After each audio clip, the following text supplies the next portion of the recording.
We're coming to you live for the Build 4 Tough Studio. Boomer Esiason and Greg Giannotti. It's Boomer and Gio on the Fan. Simulcast across the country on CBS Sports Network and wherever you are on the free Odyssey app. Good Tuesday morning. What a busy day in sports yesterday and last night. A national champion crowned in the college football playoff. Indiana, what an unbelievable story. This is one of those teams that you're just never going to forget because it's Indiana, because of Curt Cignetti's story, and, of course, Fernando Mendoza, the type of kid he is, the shots to his mother and his family in the crowd, that touchdown run that he had. So just an unbelievable Heisman Trophy award-winning season, and I wish that this man was coming to the Jets like John Harbaugh is going to the Giants, and we had a future there with the Jets. But the Jets have the number 2 overall pick. Speaking of Jets and former Jets, Rob Saleh going to the Tennessee Titans. How about that? 1 year away, back as a defensive coordinator, and now he's down in Tennessee. Does Brian Daboll get a job right away as well? Jeff Hafley to the Miami Dolphins. So yesterday was nuts. We also have some negativity we'll get to later with the New York Knicks and what they're going to do at the trade deadline. Good morning, Boomer. How are you? Yeah, good morning, G. I'm exhausted from watching this game last night and then peeked in on the Rangers, who lost another game. So to their old friend Jacob Trouba and Chris Kreider, I would say that, and I think you brought it up, just the shots of Fernando Mendoza's mom and his dad. I mean, if that doesn't move you, I don't know what does. Yeah. I mean, that was an awesome season by Fernando, and that was a great way to finish it off. You know, he didn't have, like, numbers off the chart because Miami's defense is really good and really fast, and Miami's got some really good players on that team, man. That kid Malachi Tony is going to be a first-rounder when he comes out. He's 18 years old, so he's got another year, I think, that he's got to go through before he can come and play in the NFL. But, man, I'll tell you what, he is a tough kid. He is a strong kid. They hit him hard early in the game, busted his lip up. That was a cheap shot, by the way, I thought, and should have been called. But he stood in there. He took it. He handled it. And then on the most important play of the game, they decided to have him run a quarterback draw, and he does the old John Elway, kind of diving into the end zone. And, I mean, this kid is 6'5". He's taking guys on. He's laying his body on the line. When he knows he's going to be the first overall pick. Right. And, by the way, Tom Brady's on the sideline. Mark Davis is in the building. And they're saying, that's our quarterback. And there's no doubt now. Well, there wasn't any doubt for me about 10 weeks ago. There was no doubt because they had us playing Fernando. Yep. By Abba here for the Jet fan. Yeah, hoping that he would end up in a Jets uniform. It's not going to happen. It just stinks because we've talked about the type of personality that a head coach needs to be here.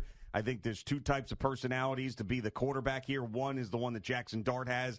And 2 would be this Fernando Mendoza, who's all positivity. And I know he's a little goofy, and I know he's a little corny and all that stuff. But of all the jerks that are out there and the people who don't take it seriously and are doing dumb off the field stuff and everything else that we see, I mean, this guy is a breath of fresh air. And to know how many guys, by the way, that are not playing in bowl games, and I don't blame them. But I understand bowl games and a national championship game different.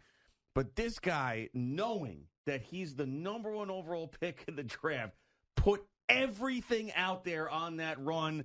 He just was not going to be denied. And that right there, I mean, that is a championship play if I've ever seen it. It is, and it really reflects his entire season. It reflects his family story. It reflects the fact that, you know, he came from that area, literally a mile from the building where they were playing last night. Yeah. And here you go. They end up winning a national championship. And nobody would have ever thought that Indiana would have won that national championship. But Curt Cignetti, their coach, has figured out how to do this. And he's using older players. This is a very old team compared to what college teams used to be. And they're somewhat like early onset men playing teenagers that are rising into, you know, whoever they are as players. And you could see it on the field, and you could see that, you know, Curt Cignetti has it figured out. So good for him, good for them, good for the Big Ten for that matter. And all I can tell you is that, you know, there is it's just amazing watching, you know, a school like Indiana do this last night, because that gives hope to guys like me that went to Maryland. Well, yeah, I don't know if it gives anybody hope that went to Rutgers. I'm not sure, or maybe Syracuse or Boston College. But the fact that Indiana went undefeated and won a national championship in college, nobody would have ever thought that possible. Yeah, I think there's 3 factors that got Indiana there. 1, they hired the right coach. 2, they found the right quarterback. And probably the biggest one is they paid a lot of money for that roster. Mark Cuban put some money into that place, man. So if there is someone backing your program in a big way, you can skip the line. And that's not something that everybody could do prior to the nil days, but now they can. And it is good to see, and I know there's lots of issues with college football these days, but in an impure college football environment, it felt like the purest team could win, even though they ponied up and spent a lot of money, but within the rules. But to have a guy like Kirk Cignetti, who comes from Indiana University of Pennsylvania, then goes to James Madison, then has a press conference when he takes over one of the most losing programs in Division I history and says, I win, I'm a winner, Google me. And then a couple years later, he's standing there winning a national championship. At 60-something years old, how great is that? Yeah, it's crazy, man. It really is. And he basically, when asked the question this past week whether or not he would entertain the Steelers job because he's from Pittsburgh. That's right. He said, I am a college coach. I decided this many years ago. I'm staying in college. And that was probably music to the ears of Indiana. Now, the fact is that he's older. I think he stays there. I don't think like another SEC team or Big 12 team will offer him whatever he wants. I just can't see him ever leaving Indiana. He's a football coach, man. He is the direct opposite of Lane Kiffin, right? Right, exactly. Like he's a football coach. He's happy there. If he ended up jumping someplace, I would be shocked. I just think that he is thrilled to be in a place like that, had support, and he won a national championship there. He's going to be a legend there for the rest of the time. Why would you go anywhere else? And they paid him. They gave him a huge contract this past year, and I'm sure that there's certain terms in there in terms of buyouts and things like that that would not lead to him leaving. But, this is a moment in time where nobody would have ever guessed that this school would be able to do what it did through the Big Ten, through the college football playoff with a Heisman-winning quarterback, and then that Heisman-winning quarterback essentially almost playing perfect throughout the college football playoffs. There was coming into the game, he had more touchdowns than he had interceptions. And then he ran into the toughest defense. And I think the other thing I think about college football is that it goes too long. This thing needs to end around January 1st. Sure. If they can somehow make that happen. And I know President Trump was talking about protecting the Army-Navy game. He wants that to be a standalone game, and I completely agree with that. Yeah. But you could also do the Army-Navy game and still have a college football playoff game or two being played that night after the Army-Navy game. You know what I mean? Maybe, sure. You could do a lot of different things. But, hey, look, it was an incredible season for that kid.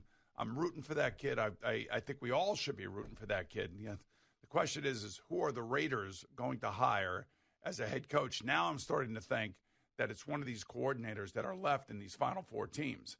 I don't think there's anybody coming off of the Patriots staff. I don't think there's anybody coming off of the Broncos staff. I don't think it's Vance Joseph or anybody like that. I think it could be Clint Kubiak from the Seattle Seahawks. I think he's probably got his choice of jobs, if I had to guess. Yeah, so you've got 2 big names off the Rams staff and one off the Seahawks staff that should be getting jobs. Chris Shula and Nate Shieldhouse with the Rams, and then Clint Kubiak, as you mentioned, with the Seahawks. And you would imagine if Brian Flores was going to get that job with the Raiders, which had been rumored, they would have hired him by now. Well, the other thing, too, is Detroit now has hired their offensive coordinator. That's right. And he was the offensive coordinator for the Cardinals the last 3 years. He was under Jonathan Gannon. Jonathan Gannon now is being interviewed by the Dallas Cowboys for their defensive coordinator situation. That would be a huge hire for them. That would be because, he obviously has intimate knowledge of the Philadelphia Eagles. He was the defensive coordinator when they won the Super Bowl, and that's how he got the job in Arizona.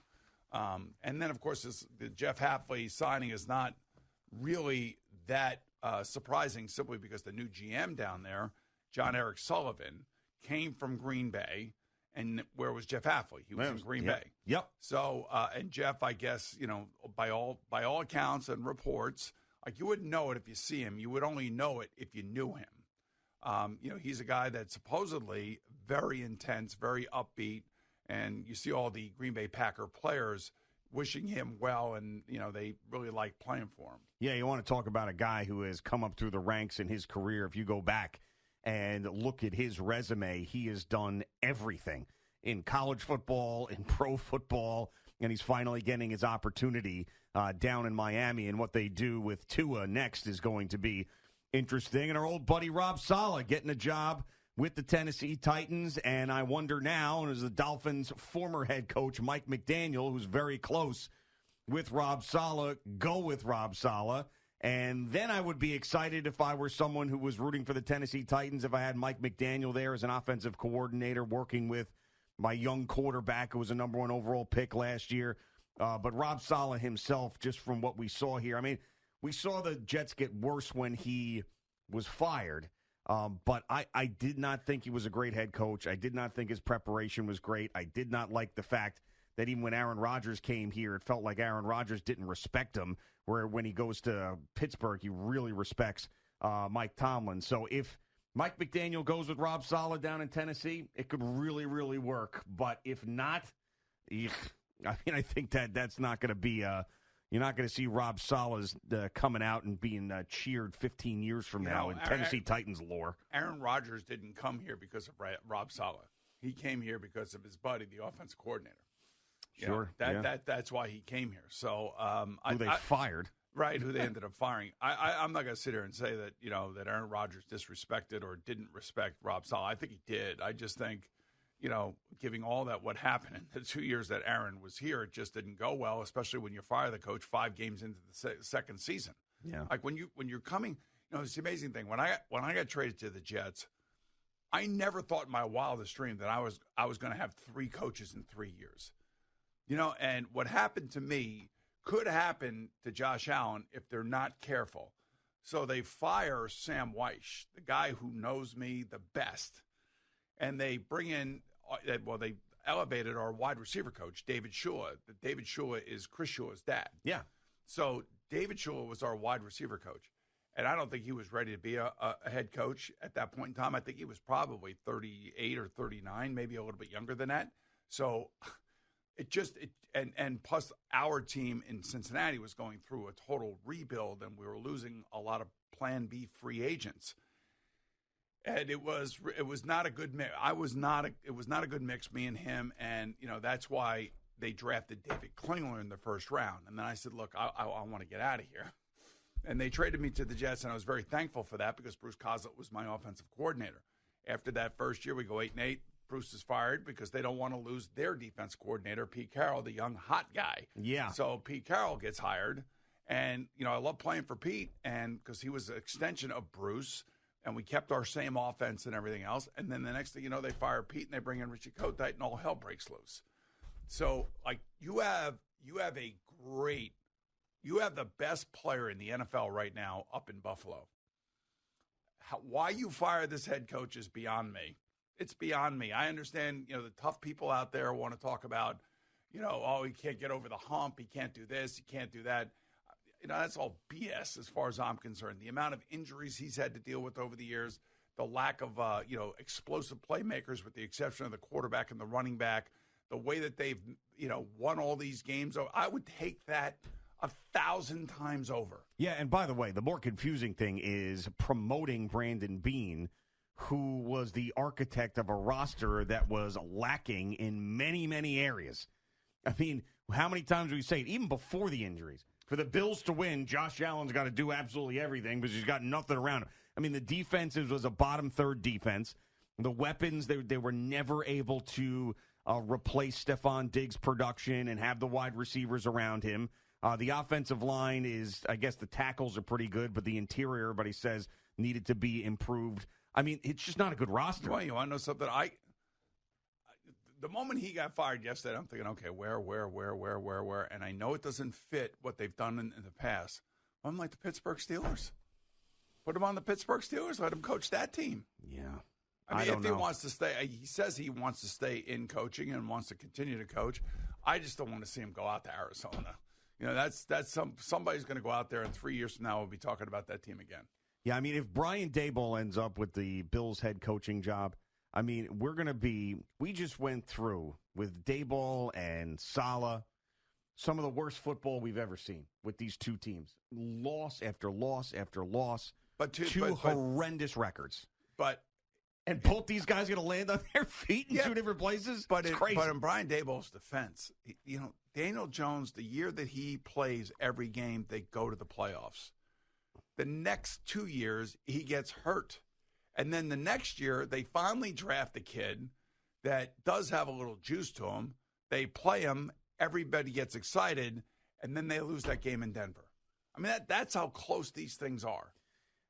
I understand, and I'm not going to argue that, but there was 20 games under 500 I as know, a head coach. but his quarterback was getting hurt. What would the Buffalo Bills look like if Josh Allen missed 10 games in a season? But Josh Allen and Daniel Jones, you can't compare. But they're still, when you have guys that are that important to their team, that the players respect, look up to, and believe in, and you lose that guy, now all of a sudden the team becomes a shell of itself. And there's only really one team in this league, maybe two, that have had to play with a backup quarterback and didn't really miss that much of a beat. One was San Francisco with Mac Jones, and the other one is maybe the Packers with Malik Willis. Yeah, I mean, and they kept them. They won games with them. And I liked Brian Daboll. I still like Brian Daboll. I understand what you're saying about the injuries, but the stuff that I've heard coming out of that locker room since he's been fired, first off, how he wasn't holding anybody accountable, and Abdul Carter was missing meetings the entire year, and he wasn't doing anything about it until Mike Kafka, of all people, had to come in and be the disciplinarian. And then, as we've talked about many times, Darius Slayton saying that they need a Tom Coughlin type. Didn't sound like he had control of anything that was going on there. So, I mean, to me, it would be nuts if he had. And I know him and Josh Allen have a great relationship, but and so does he and the Pagulas. Yeah, I know. Remember when Penn State was looking for a coach, and they weren't really sure like who they were going to hire, and then all of a sudden they get the guy Whittingham from Utah. Yeah. Brian Daboll's name was thrown around Penn State because the Pagulas are the ones that give a lot of money to Penn State. They built that hockey arena out there and everything else. And I don't necessarily know that Brian would have wanted it. I think I can't speak for him. I didn't speak to him directly. I'm just speculating, and I'm just trying to figure out, the way that he's probably thinking. But he may have also known that the Pagulas were getting, just a little bit tired of not getting there. And there may have been discussions, about Sean McDermott with Brian Daboll. There could have been some sort of like, hey, come over here and watch this team, watch our team. And maybe they were back channeling. Who knows? All of that stuff goes on in the NFL, by the way, and you never really know who you can trust. But I personally, and I bet you if we had Coach Cowher in here, he always glowingly spoke about Sean McDermott and what a great coach he is. He always did. No, I mean, I think Sean McDermott got a raw deal here, 100%. I mean, I'm not arguing that. Did you see him in Pittsburgh? Yes, the Steelers should consider him. I just think that they're going to go by the same formula and have a guy who is just like they did with Tomlin, just like they did with Cowher. A young coordinator. A young coordinator. This is now your team, and we're going to stick with you, and you're going to be our guy. That's what I think they'll do, but they could do a hell of a lot worse than Sean McDermott. I think that would sort of settle things down there. But they're going to go through, I don't know if they're going to keep Aaron or not, but if they don't, I mean, that's going to be a rebuild situation for them. I'll tell you what, if he decides to sit out a year, he's not coming to the Jets. And the Jets go haywire next year? No, they can't go haywire. Here's where, see, this is what I disagree with. If they go haywire, no one's going to want to take the job. They'll keep the GM because they have all the assets. The only way. How about if they were able? How about if they had the number one pick in next year's draft? This way, you could be starting your head coaching job with a team with a first round pick, with the first overall pick, which would be the quarterback of your choice, and then you could bring a guy to help support him and everything else. If you knew that quarterback, like if Arch has a great year and he's the number one overall pick, and you knew that the Mannings would allow him to go to the Jets if a particular coach was there, then sure, I would see that happening. But the Jets, the only way that the Jets become an attractive job is if they start building. This is where they are right now. I know, but if they have the number 1 overall pick again, they won't start building. So the Jets were never an attractive place until you saw Aaron Rodgers look at it as an attractive place after Joe Douglas hit on a bunch of draft picks and they started getting closer and closer. They had his buddy as the offensive coordinator. Well, yeah, but they brought But, Aaron Rodgers talked about that roster and how they went up to Green Bay and there was a young, intense roster and blah, blah, blah, and all the things he said. That's what the Jets need to do, is they need to show the rest of the league that they're hitting on these draft picks and they're starting to trend in the right direction. Well, I'm saying if they bottom out again, no one's going to want the job. No, well, first of all, who is the quarterback that's going to win them 10 games next year? Nobody. Okay, so... I'm not saying win 10 games, but I'm just how about 6? There's a really good chance that they're going to have it's just probably, I don't know what Kalshi says or Polymarket, but you could probably predict that the over-under for this team is going to be like 4. Yeah. 4.5, maybe 5. Of course, yeah. Right, and we're going to be sitting here next year at this time talking about who their next head coach is going to be. Right, but my point is that it'll be someone who can't get a job anywhere else. It's not going to be Mike Tomlin. It's not going to be Sean McDermott. It's not, and this is why I was screaming about John Gruden being the Jets head coach, because no one else has given him an opportunity. And that would be a place where if you're the Jets, you say, we're the one team in the league who's going to give you an opportunity to coach the team. And he may say yes to it. But there's no way if they have another bad season that they're going to have their pick of coaches. They're going to have to pick some other person who's a young coordinator who wants a 5-year deal that's guaranteed will be fired after year 2. No, it's 1 of 32. There's always going to be somebody that would want to take it. Of course, but there's not going to be someone that you actually think is desirable with head coaching experience that you think is going to be a great hire. Would you want the Jet job or the Arizona Cardinal job? The Cardinal job, just because of where it is. They're both horrible. Both horrible places. Would you want the Jet job or the Cleveland Brown job? That is a toss-up. I mean, I'd probably say the Jet job by a hair. Just by a hair.